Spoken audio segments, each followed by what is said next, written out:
चेतन और अवचेतन मन। चलिए जानते हैं हम अपने चेतन और अवचेतन मन के बारे में कि ये हमें क्या करने को कहता है और हम क्या करते हैं। वीडियो स्टार्ट करने से पहले आप चैनल पे नए हैं तो प्लीज सब्सक्राइब जरूर करें। तो चलिए स्टार्ट करते हैं।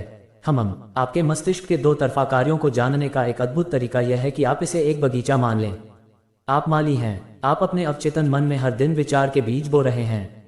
ज्यादातर समय आपको यह एहसास ही नहीं होता है कि आप ऐसा कर रहे हैं, क्योंकि बीज आपकी आदतन सोच पर आधारित होते हैं। जैसा आप अपने अवचेतन मन में बोते हैं, आपको अपने शरीर तथा परिस्थितियों में वैसी ही फसल काटनी पड़ती है।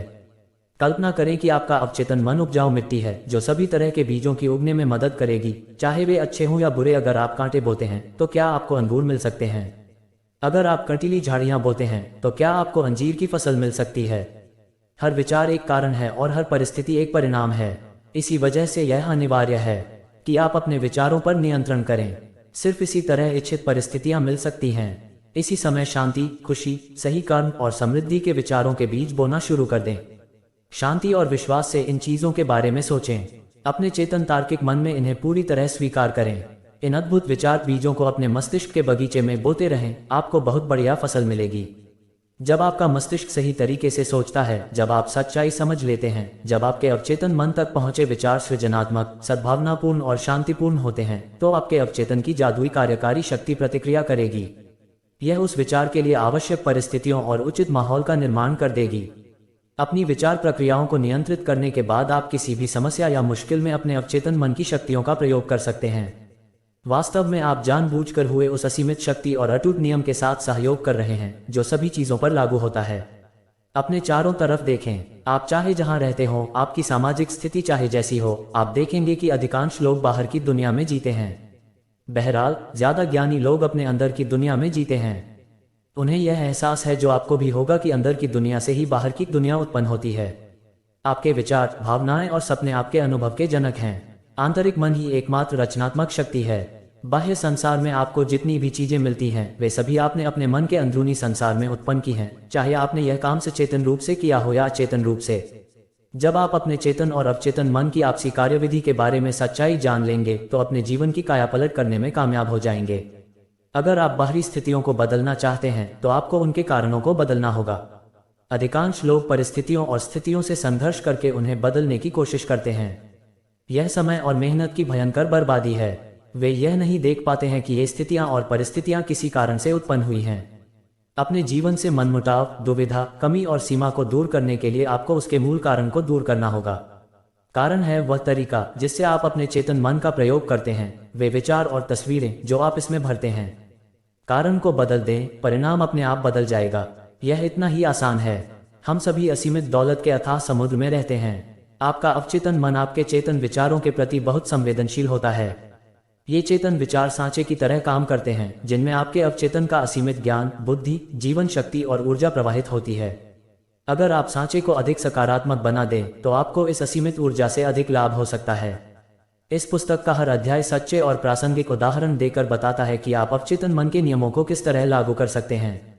जब आप इन तकनीकों का प्रयोग करना सीख लेंगे, तो आप गरीबी के बजाय अमीरी, अंधविश्वास और अज्ञान के बजाय बुद्धिमानी, आंतरिक संघर्ष के बजाय शांति, असफलता के बजाय सफलता, दुख के बजाय खुशी, अंधकार के बजाय प्रकाश, मतभेद के बजाय सद्भाव, डर के बजाय आत्मविश्वास तथा आस्था का अनुभव करने लगेंगे। क्या इनसे अद्भुत वरदान हो सकते हैं?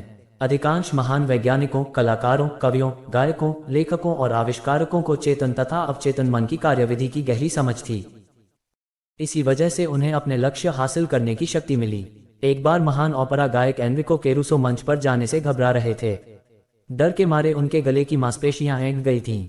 ऐसा लग रहा था जैसे उनके वाक्तंतुओं को लकवा मार गया हो और वे बेकार हो गए हों। वे मंच के पीछे गायक की पोशाक पहने खड़े थे और उनके चेहरे पर पसीना बह रहा था। कुछ ही पल बाद उन्हें हजारों प्रशंसकों की भीड़ के सामने मंच पर जाकर गाना था। कांपते हुए उन्होंने कहा, मैं नहीं गा सकता, सब लोग मुझ पर हंसेंगे, मेरा करियर खत्म हो गया। वे अपने ड्रेसिंग रूम में जाने के लिए मुड़े। तभी अचानक वे रुककर चिल्लाए, छोटा मैं मेरे भीतर के बड़े मैं का गला दबाने की कोशिश कर रहा है। वे दोबारा मंच की ओर मुड़े और तनकर खड़े हो गए। उन्होंने छोटे मैं को आदेश दिया, बाहर निकल जाओ, बड़ा मैं गाना चाहता है। बड़े में से केरूसो का मतलब अपने अवचेतन मन की असीमित शक्ति और बुद्धि से था। वे चिल्लाने लगे, बाहर निकल जाओ, बाहर निकल जाओ, बड़ा मैं गाने वाला है। अवचेतन मन ने प्रतिक्रिया करते हुए उनके भीतर की असीमित शक्तियों को मुक्त कर दिया। समय आने पर वे मंच पर गए और उन्होंने शानदार तरीके से गाया, जिससे श्रोता मंत्रमुग्ध हो गए। आपने अब तक जो सीखा है उससे आप समझ सकते हैं कि केरूसो मस्तिष्क के दो स्तरों को समझते थे, चेतन या तार्किक स्तर और अवचेतन या अतार्किक स्तर। आपका अवचेतन मन प्रतिक्रियाशील है, यह आपके विचारों की प्रकृति के अनुरूप प्रतिक्रिया करता है। जब आपका चेतन मन केरूसो का छोटा मैं, डर, चिंता और तनाव से भरा होता है, तो आपके अवचेतन मन बड़े मैं में नकारात्मक भाव प्रवाहित होने लगते हैं। ये नकारात्मक भाव चेतन मन में दहशत, आशंका और निराशा भर देते हैं। जब आपके साथ ऐसा हो तो आप भी महान केरूसो के उदाहरण पर अमल कर सकते हैं। आप दृढ़ता और पूरे अधिकार से अपने अधिक गहरे मन में उत्पन्न अतार्किक भावों से कह सकते हैं, चुप रहो, शांत हो जाओ, मैं नियंत्रण में हूँ। तुम्हें मेरे आदेश का पालन करना होगा। तुम मेरी आज्ञा का पालन करने के लिए विवश हो।